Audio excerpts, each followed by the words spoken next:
À, xin chào quý vị và các bạn đã đến với kênh YouTube của Trung tâm Bảo hành điện tử Thế Bình.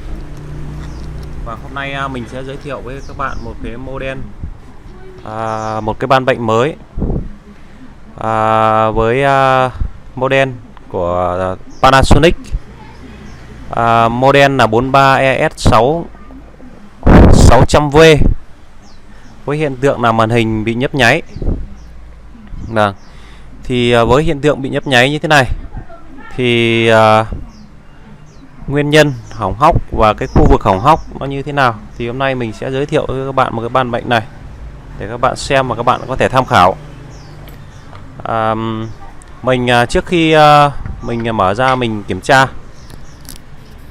thì trung tâm kênh YouTube của Trung tâm Bảo hành điện tử rất là cảm ơn các bạn trong thời gian qua đã ủng hộ trung tâm, và cũng có được rất là nhiều các bạn chia sẻ hộ kênh cho chúng tôi để kênh YouTube của Trung tâm Bảo hành điện tử càng ngày càng phát triển, hỗ trợ các bạn được nhiều, cố gắng hỗ trợ các bạn được nhiều hơn với những bạn mà mới vào nghề, hoặc là các bạn trong quá trình sử dụng mà nhiều lúc thì bỡ ngỡ chưa biết cách sử dụng, thì mình sẽ cố gắng sau này mình sẽ cố gắng sưu tầm được những cái tài liệu mình sẽ chia sẻ với các bạn. Vâng, thì với model 43ES 600V thì hiện tượng như thế này thì trước khi mình chưa mở ra thì mình nhìn thấy hình ảnh trên màn hình nào cũng rất là bình thường. Quan trọng là cái nét nền ở bên trong là mình thấy là nó đang bị ánh sáng, nó đang bập bùng. Đây, ví dụ như cái đèn nét ở trên mình kia, mình lấy một cái đấy, nó dạng như nét nền đấy. Mình lấy một con tivi, mình sẽ chế ra thành một cái đèn sáng, mình bỏ cái tấm panel ra, đúng không ạ? Các bạn nhìn. Đấy, mình chế ra một cái đèn sáng rất là sáng. Thì cái nét nền đấy trong đấy là đang bị nhấp nháy. Đấy, nó nhấp nháy, nó nổi bộ phận nét nền. Còn cái panel màn hình như thế này là vẫn có ảnh bình thường như thế này thì chính tỏ là panel màn hình là đang chạy bình thường, hoạt động tốt.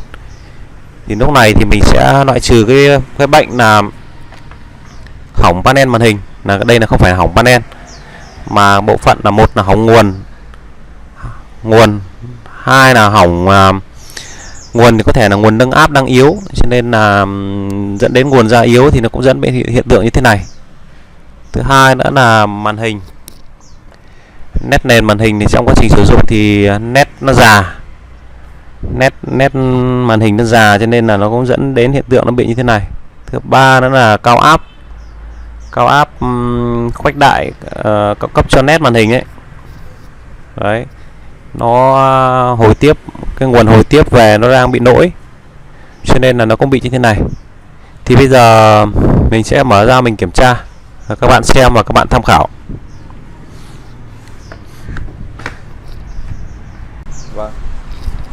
Sau khi mình úp tivi xuống thì mình sẽ giới thiệu với các bạn là model mà mình sửa chữa. Đây ạ, kiểu máy là 43ES 600V. Con này sản xuất vào tháng 8 2017.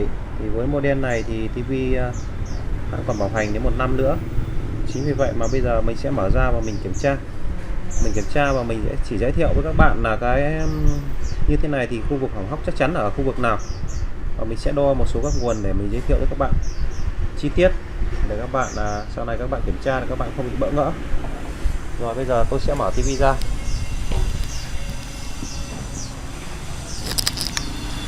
Các bạn xem video của tôi, các bạn thấy video của tôi chấp nhận được thì các bạn làm ơn chia sẻ cho nhiều người biết hộ bên mình với. Khi mà có nhiều bạn đăng ký thì mình sẽ có những cái động lực để mình làm nhiều cái video clip mới và giới thiệu với các bạn nhiều ban bệnh hơn. Bởi vì trong quá trình làm ra thì phải có nhiều người xem thì nó mới có hứng được, còn không có ai xem mà đấy thì mình cũng không có hứng thú về làm những cái video này nó. Thì cảm ơn các bạn xem và các bạn chia sẻ của tôi.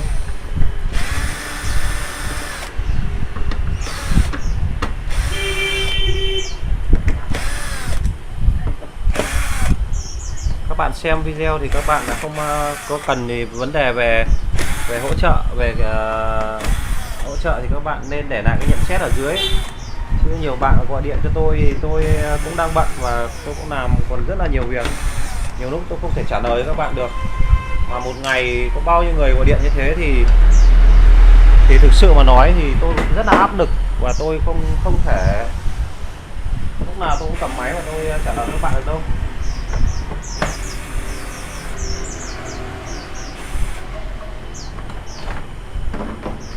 Cho nên là anh em mà thông cảm với tôi.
Vâng, và đây là toàn bộ tổng thể bộ phận bên trong tivi khi mà tôi mở ra thì như lúc đầu tôi nói thì nó bị nhấp nháy màn hình như vậy. Đây, nó bị nhấp nháy màn hình như vậy thì thứ nhất là cái bộ phận này, bo chính này, bo chính của tivi này, đấy là không bị hỏng hóc gì bởi vì vẫn có tiếng có hình, và bo hiển thị này, bo ticon màn hình và cũng đang hoạt động rất là tốt, cũng không bị hỏng hóc gì. Và cái hỏng hóc nó đang ở là cái bo nguồn này, nó hỏng, và cái đường cấp nguồn cho nét màn hình là hai cái đường này. Thì bây giờ các bạn sẽ phải kiểm tra nó, cái bo nguồn này có vấn đề gì không. Thứ nhất là con này, cuộn dây nguồn nâng áp đây, nguồn nâng áp, có cuộn dây nâng áp đây thì mình sẽ phải đo hai đầu tụ lọc nguồn này, đấy, HV này, đã có điện áp 400V chưa. Nếu có điện áp 400V rồi thì mình sẽ phải loại trừ, thì các bạn sẽ tìm đến những tất cả các nguồn cấp cho mạch hoạt động và cho backlight. Thứ nhất đây các bạn nhìn rõ này, tôi sẽ chỉ cho các bạn. Khi mà mình nhìn ở đằng sau TV mình chưa cần phải mở ví lên, đúng không ạ? Thì đối với dòng TV Panasonic thì người ta ghi rõ đây cái nguồn của nguồn cấp sau ra là nó có điện áp cấp cho backlight đây, cấp cho nét màn hình đây, đấy là SRV là 64V, đấy 64V, và sau đó nó khuếch đại ra qua cuộn dây này, qua một con đèn trường, qua con MOSFET, nó khuếch đại ra, nó nâng cái điện áp lên, thì cái điện áp đầu ra này nó phải tầm hơn 100V trở lên, thì lúc đấy nó phải là nó nâng lên bội áp của nó phải thường là gấp đôi. Đấy, gấp đôi thì nó tùy, nó gấp đôi hoặc hơn, thì nó tùy theo mạch người ta thiết kế, nhưng mà nguyên tắc của nó thì nó phải là khuếch đại, nó phải qua cái đầu vào và đầu ra phải khác nhau hoàn toàn. Nếu mà cái đầu vào nó 64V mà đầu ra cấp cho nét chỉ 64V thôi thì cái mạch nâng áp này nó đang chưa chạy. Đấy, thì hôm nay tôi nói rất là rõ với các bạn về vấn đề đấy, thì để các bạn áp dụng tất cả với những cái model TV hãng khác, không nhất thiết cứ phải là dòng Pana. Đây, thì được cái là ví dụ như bên Panasonic thì người ta ghi rõ tất cả các mức điện áp ở những cái đường đường dây dẫn này rồi, vì 16V, 5V và 16V. Đấy. Thì bây giờ tôi sẽ cắm điện vào và tôi đo thử cho các bạn xem.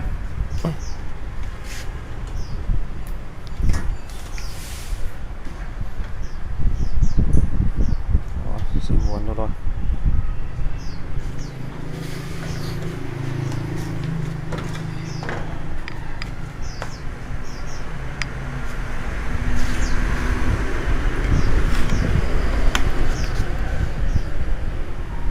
Lúc này thì chúng ta chỉ cần quan tâm đến vấn đề là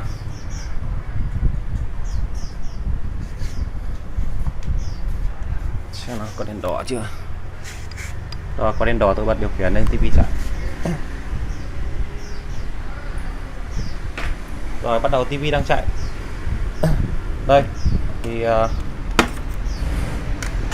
tôi vừa cầm một tay điện thoại, một tay tôi đo, cho nên là nhiều lúc đây tivi như này đang chạy rồi đây, đúng không ạ? Thì các bạn đây để một que đồng hồ số mát. Rồi trước mắt đầu tiên là các bạn sẽ đo nguồn 400V bằng cách bằng đo hai đầu tụ. Đây các bạn nhìn đây,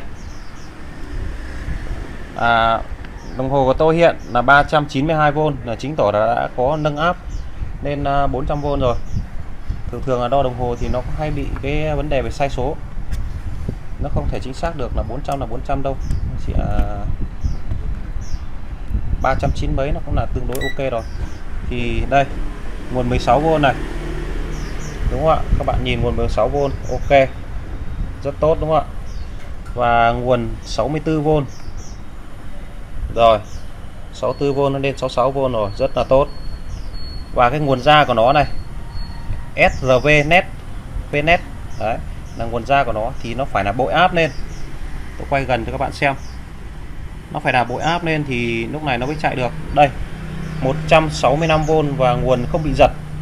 Đấy thì tôi chỉ cần đo 3 bước này. Đấy, 3 bước này là tôi đã phát hiện ra là hiện tượng hỏng hóc đang ở đâu rồi. Đấy, nguồn ra rất ổn định, nguồn ra cấp cho nét màn hình rất ổn định các bạn ạ. Đây, đấy, SRV VNet là 165V. Như thế này thì hiện tượng là hỏng hóc đang ở đâu.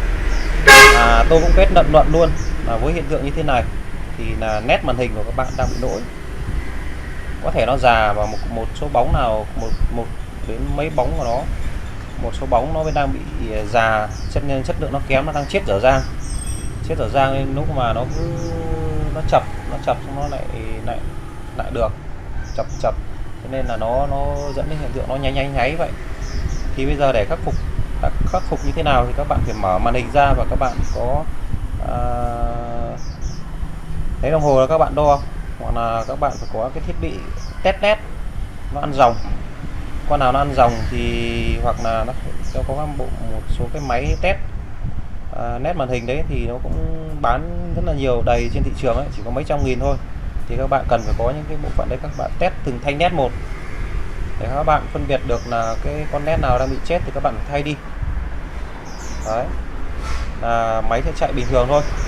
Với cái model này là TV hãng còn bảo hành, cho nên là mình sẽ không phải tháo màn hình ra và mình sẽ nhờ bên trung tâm bảo hành người ta can thiệp, người ta bảo hành, người ta bảo hành TV cho khách hàng. Đấy thì thứ nhất là khách hàng được thay một cái màn hình mới, một cái máng nét mới, nét màn hình đấy ạ, máng nét mới và không phải mất phí sửa chữa. Đấy thì tốt nhất là TV còn bảo hành thì mình sẽ bảo hành cho khách hàng. Đấy thì hôm nay trung tâm bảo hành điện tử Thái Bình mình có làm một cái đoạn video ngắn giới thiệu với anh em, giới thiệu với các bạn một cái ban bệnh của Sony, của TV Panasonic với hiện tượng là hỏng nét màn hình, dẫn đến hiện tượng TV bị nhấp nháy. Đấy các bạn xem đấy, mình chỉ đo gần 3 bước như thế này là mình đã phát hiện ra bệnh là đang hỏng ở chỗ nào rồi. Đấy thì tôi cũng xin tạm dừng video clip ở đây. Xin chào và hẹn gặp lại các bạn ở video lần sau.